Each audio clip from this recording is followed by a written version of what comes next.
Hello everybody, it's Tracy Di Bartolo, Thermomix consultant here, coming to you from the beautiful McLaren Vale in South Australia. It is almost the countdown to Christmas in my household, so I thought I'd better start making a few treats, a few things to give away as presents, and also I am also experimenting with a few fancy desserts, so a little bit more on that later. So firstly, I'm going to start with condensed milk, sweetened condensed milk. Who knew?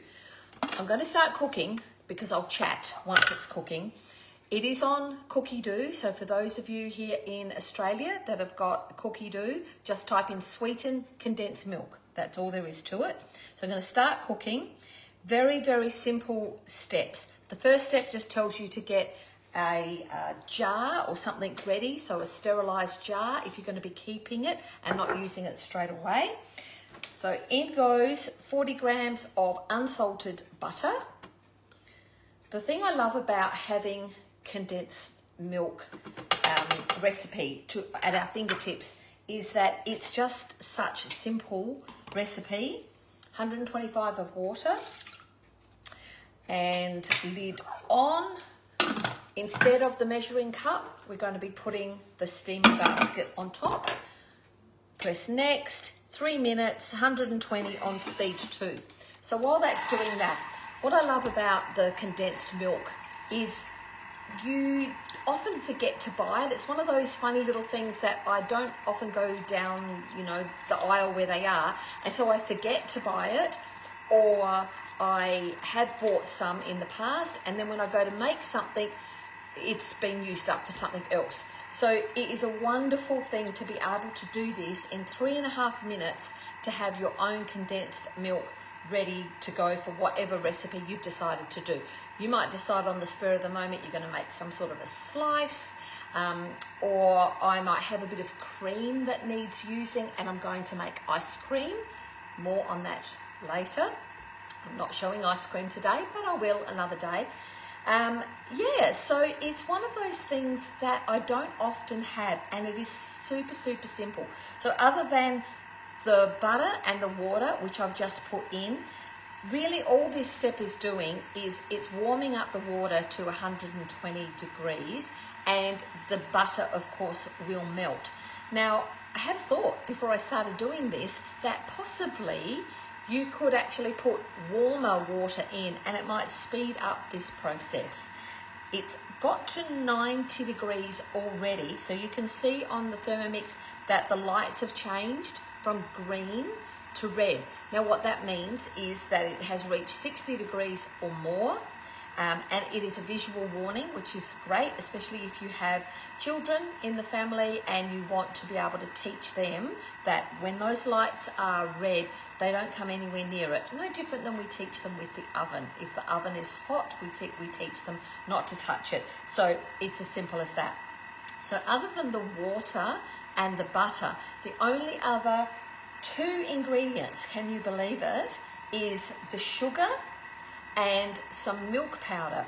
Now with the sugar, the recipe actually asks for raw sugar, but don't get too fussed about that. If you don't have raw sugar, I often will change it up for just normal brown sugar, or even for dark brown sugar. I haven't tried it with white sugar yet, but honestly I don't think it will make much difference. The darker the sugar, the more caramelized it will be. So yeah, white sugar, it'll be quite white, and then as you progress through the different sugars, it will go browner and browner. The other ingredient is milk powder. Now I buy full cream milk powder, and I have it in my cupboard because I also make yogurt on a regular basis, and you need just about 50 grams of the milk powder each time you do a batch of yogurt. So I just buy the bags. I've used the Coles brand, I've used the Devondale, pretty much whatever you can get a hold of. I haven't found too much difference. All right, so I'm going to remove the steaming basket now. Press next, and I will show you, not very exciting because it literally is just butter melted in the water. That's it. Simple as that. Okay, next thing is raw sugar as per the recipe. I, however, am using brown sugar. And the reason that I'm using brown sugar is because I'm going to go on and use this condensed milk to make fudge, which I'm going to do in a moment. All right, next thing, 110 of the milk powder. So in that goes. That's pretty easy so far. And a little pinch of salt. Here it is. I do use, what salt have I got at the moment? I've got the Malden sea salt flakes. That's what I tend to use in whenever it asks for salt. So a pinch of that. Better put it back there because that's my fudge tray. And this time we do insert the measuring cup. Simple as that. And 30 seconds on speed 10. So here we go.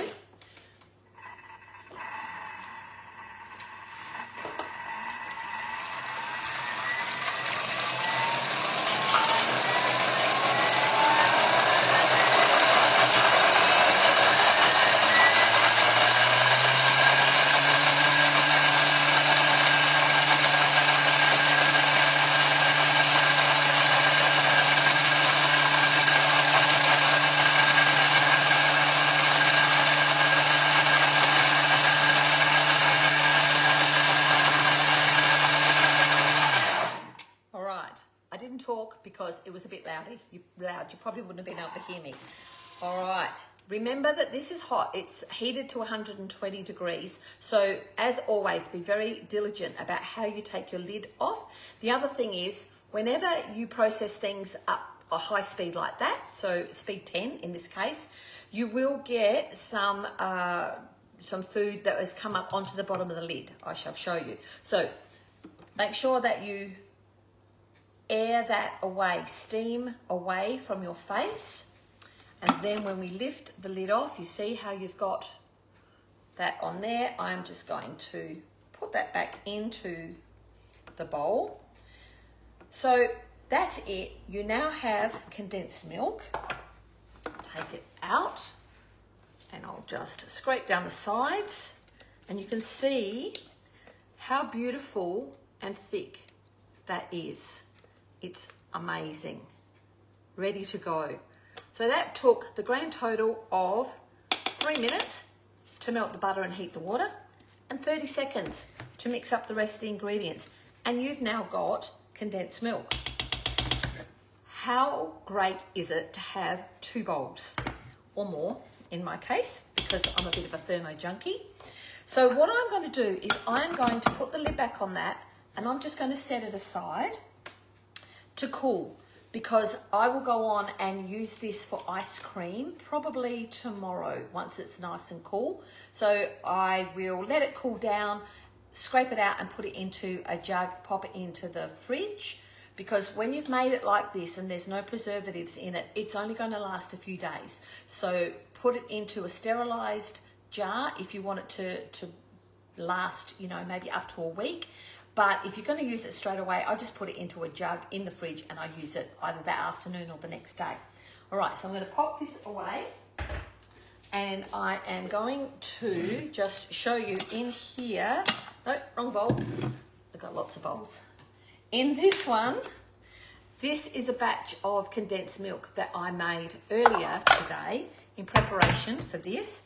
And see how much it's set, like it's even thicker again, just like you would get out of the tin. I jokingly said to my friend yesterday, I find that it's actually quicker to make this in the Thermomix than it is to open a tin and then try and get every little bit out of the tin. I can never get every little bit. All right, so this bowl is ready to go because now we're going to start doing the fudge. So I'll just finish this recipe. And of course, with my TM6, I have preloaded all of these recipes that we're doing today into my week under today's date. So next thing is the salted chocolate caramel fudge. How good does that sound? All right, once you've got that up on the screen, you can either start cooking straight away or if you want to check what your ingredients are, just use the little drop down box and it will take you into the list of ingredients and also your prep steps. There's heaps of information in there. Often there's tips, there's variations, there's the, I say tongue-in-cheek, nutritional things in here. This is not such a nutritional example, but there are plenty of recipes that are of a nutritious value. All right, I am going to put a clean bowl, nice clean bowl. Those of you who follow my Facebook, you might have seen the cleaning hack today. If you don't, just look me up on Facebook, press like, and then you can go back and see all the things that I've posted. There's a great cleaning hack on there to do with lemons, which is a really, really simple one. All right, start cooking. It tells you to line. I'm going to just keep going because I want to obviously keep moving and not keep you all. So, chocolate. It says milk chocolate. I didn't have milk chocolate. I had these dark chocolate baking chips in the cupboard. So guess what? That's what we're using. It's all about just using up whatever you can. That is 170 grams or thereabouts of the small pieces, pellets, melts. If you buy a slab of chocolate, just quickly chop it up. Okay, so that will protect your blades. Put the lid on. Now this is going to be really loud, my apologies.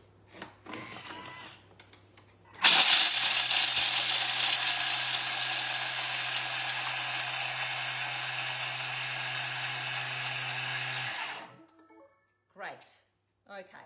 The instructions tell me to transfer it into a container. So all we've really done is we have grated that.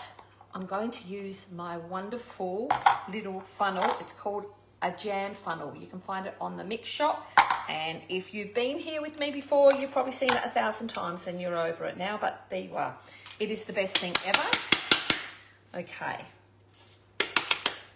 Now, normally what you would do is you would put that bowl straight back into the Thermomix, but I am actually going to grab my bowl that I made condensed milk earlier, because the next step says put in a tin of condensed milk. There it is, my tin of condensed milk. Next, all right, what have we got? We have got brown sugar, 160 grams. So fudge, not really nutritional, but it's one of those treats that, okay, we make ourselves, you know, once in a blue moon, or you make it for special occasions. 120 grams of salted butter. Funny story, I don't have salted butter, so this is unsalted butter with some salt flakes added to it. I'm not sure. I'm sure it will be just fine. Let's see how it goes. Golden syrup, 75 grams of golden syrup. Hands up out there. Who of you know that you can make your own golden syrup in the Thermomix? Incredible. Very, very simple ingredients. I have done it before as a Facebook Live, probably nearly 2 years ago.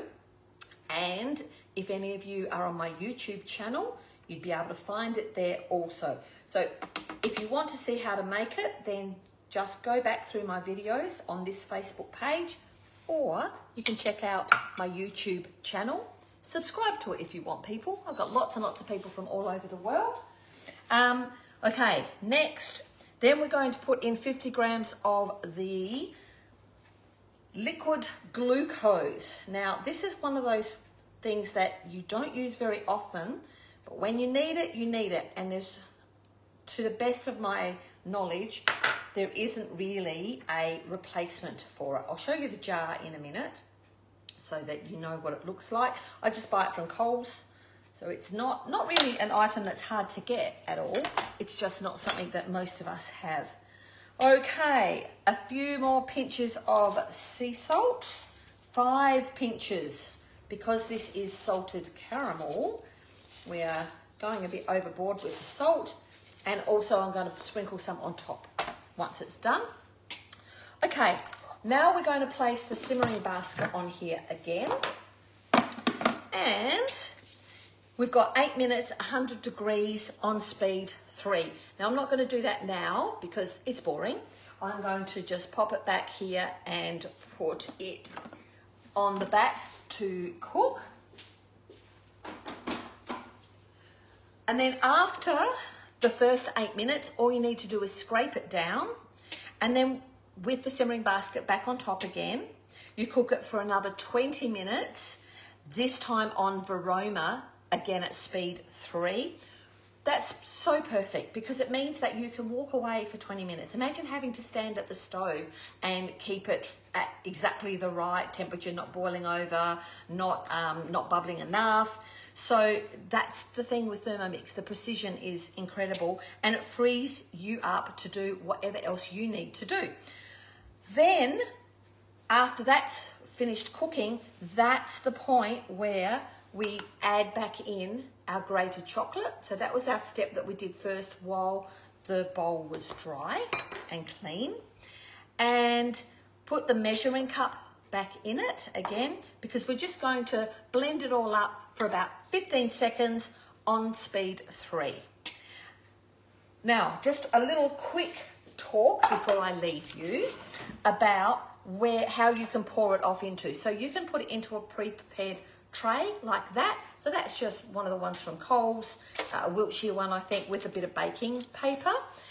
If you want it a little bit fancier, these are from the Mix shop. They're the muesli bar mold. So I often will use these, just pour it into here, and then with a nice straight edge steel, also from the Mix shop, just like that, so that it's all nice and smooth, and leave that to set. The other thing you can do is you can make them into nice little half spheres. That's cute as well. All of these are from the Mix shop. And last thing is, this is something else I've done sometimes. I've just got these little patty pans. So these are not Mix shop items. These are just from wherever you find them. And the Wiltshire tiny little mini muffins for a bit of strength, and it's easier to carry them. So pour your fudge into there, and they make nice little, you can just take that off afterwards, wrap them up, and they look really quite pretty. So there's some ideas about maybe just a few little gifts that you might want to make. Very, very, very simple. You make your own condensed milk, you go on and you make your fudge, simple as, put them in some nice little cellophane with a bit of a tie off, and there you go. You've got Christmas prezzies, little gifts to give people.